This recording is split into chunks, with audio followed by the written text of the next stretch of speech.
নমস্কার বন্ধুরা, তোমরা হচ্ছে তোমাদের YouTube channel study knowledge academy. একটা গুরুত্বপূর্ণ আপডেট, এবার পিএসসি ক্লার্কশিপের ভ্যাকেন্সি কত আছে এই নিয়ে আমাকে অনেকজন ক্যান্ডিডেট কিন্তু জিজ্ঞেস করছিল যে দাদা এবার ভ্যাকেন্সি কত থাকছে, ভ্যাকেন্সি কি তুলনামূলক কমে যাচ্ছে, মানে কর্মসংস্থার ব্যাপারে যেটা দিয়েছিল যে ভ্যাকেন্সি নাকি অনেক কম, 5,000 সামথিং। তো সেটা কি সত্যি আদৌ? তো আমি তোমাদের সমস্ত কিছু আলোচনা করব আজকের ভিডিওটা, মেনলি পিএসসি ক্লার্কশিপ রিলেটেড।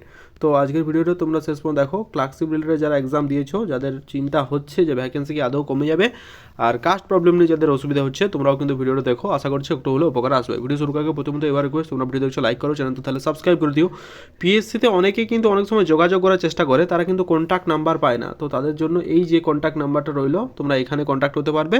এখানে যদি তুমি খুব যদি প্রবলেম না হয়, ওরা কল আশা করছি ধরবে, আর ধরলে তুমি তোমাদের নিজের যে সমস্যা, সেই সমস্যার কথা কিন্তু তুমি তুলে ধরবে, যাতে তোমার কথা ওরা বুঝতে পারে। তার জন্য এই যে হেল্প ডেস্ক নাম্বার রয়েছে 10টা থেকে 6টার মধ্যে, এটা কল করো, অথবা তুমি কিন্তু মেল করতে পারো, আর অথবা এই ঠিকানা রয়েছে দেখতে পাচ্ছ।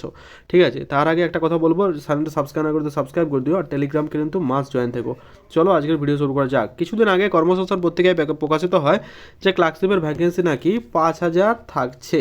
ঠিক আছে, তো একটা কথা বলে রাখি, পিএসসি ক্লার্কশিপের ভ্যাকেন্সি কিন্তু 5,000 থেকে অনেক বেশি, প্রায় 5,000 থেকে আরও 4,000 বেশি, মানে 5,000। এটা তো একদমই নয়, এটার ভ্যাকেন্সি আমি প্রথমে বলি, এটা ভ্যাকেন্সি থাকে হচ্ছে 5,927খানা প্রায় ভ্যাকেন্সির কথা এখনও যেটা জানা গেছে। এটা এখনও রিপিটেড, কিন্তু এখনও ভ্যাকেন্সি আপডেট চলছে। পরবর্তীকালে এটা 10,000-এরও কাছাকাছি কিন্তু চলে যেতে পারে, এমনটাই কিন্তু আশা করা হচ্ছে।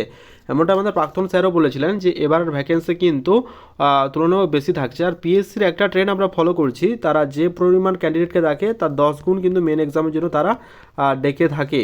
ঠিক আছে, তো এবারে প্রায় 90,000 জনকে তারা কিন্তু মেন এক্সামের জন্য তারা ডেকেছিল, যদি আমরা ভালো করে লক্ষ্য করি।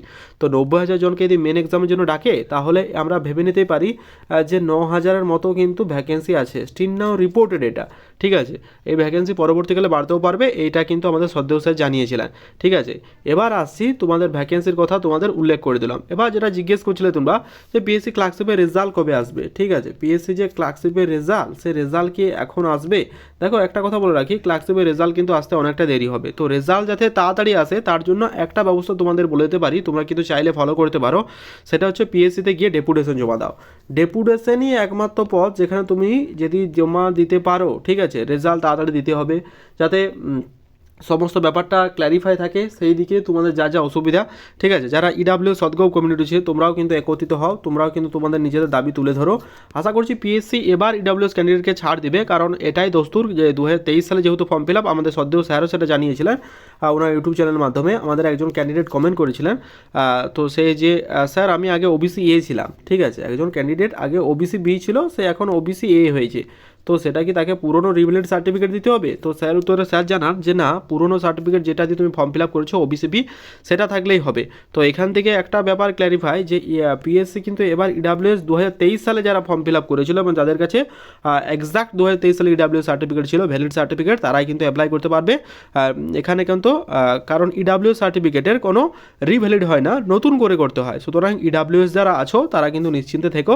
তার ক্ষেত্রেও একটা কাজ করতে পারো, তোমরা কিন্তু চাইলে একটা ইনফর্ম করতে পারো পিএসসিকে এই তোমাদের সমস্যার কথা।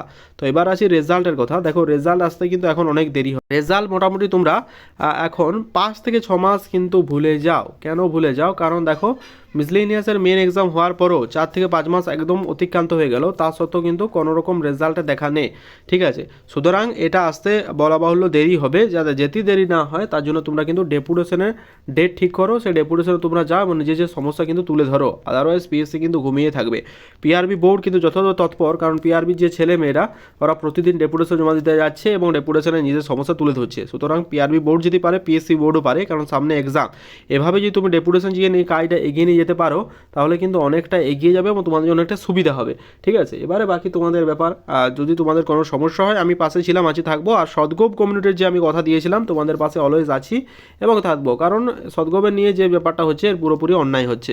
ঠিক আছে, পিএসসি ক্লার্কশিপে আশা রাখছি পিএসসি তোমাদের সমস্যার কথা বুঝবে এবং তোমাদের কিন্তু অবশ্যই 2023 সালে সার্টিফিকেট দিলেই তোমাদের হবে। নিশ্চিন্তে থেকো, যারা প্রতিদিন মেসেজ ফোন করছো তাদের অতটা প্যানিক হওয়ার দরকার নেই, একদম পজিটিভ থেকো। ঠিক আছে, না হলে কেস হবে, কেসের রাস্তা পুরোপুরি খোলা আছে, তোমরা থানা কিন্তু কেস করে দেবে। যারা সদগোপ কমিউনিটি আছো তোমাদের একটা কথাই বারবার বলবো, ঠিক আছে? তো রেজাল্ট নিয়ে অহেতুক চিন্তা না করে ডেপুটেশন যেতে যাও, যাতে ডেপুটেশনের পর রেজাল্ট আসে। কাট অফ কত যাবে, কাট অফ নিয়ে ভিডিও আমি আপলোড করেছি, তোমরা যারা দেখোনি অবশ্যই দেখে নিও, কারণ কাট অফ রিলেটেড ভিডিও অনেক তোমরা রেসপন্স দিয়েছো, তার জন্য অসংখ্য ধন্যবাদ। তো আজকের ভিডিও এতটা অবধি দেখে জানিও কেমন লাগলো, আর যদি মনে হয় একটু হলে উপকারে আসে তো একটা লাইক করে দিও। আর যদি মনে হয় কোন রিলেটেড ভিডিও তুমি সাজেস্ট করতে চাও এই পরবর্তী ভিডিওতে, ঠিক আছে, তুমি কিন্তু অবশ্যই জানাও, আমি চেষ্টা করব তোমাদের কমেন্টের রিপ্লাই করা, ঠিক আছে? তো আশা করছি ভিডিওটা ভালো লেগেছে। তো wish all the best, and প্রত্যেকে হ্যাপি নিউ ইয়ার, প্রত্যেকের এই বছর খুব ভালো কাটুক। আর নতুন বছরে করা ভুলগুলো থেকে নিজেকে রেকটিফাই করো, নিজেকে সময় দাও, অল ইজ পসিবল, কারণ পৃথিবীতে সব কিছু সম্ভব, ঠিক আছে? তো do your best self. Thank you.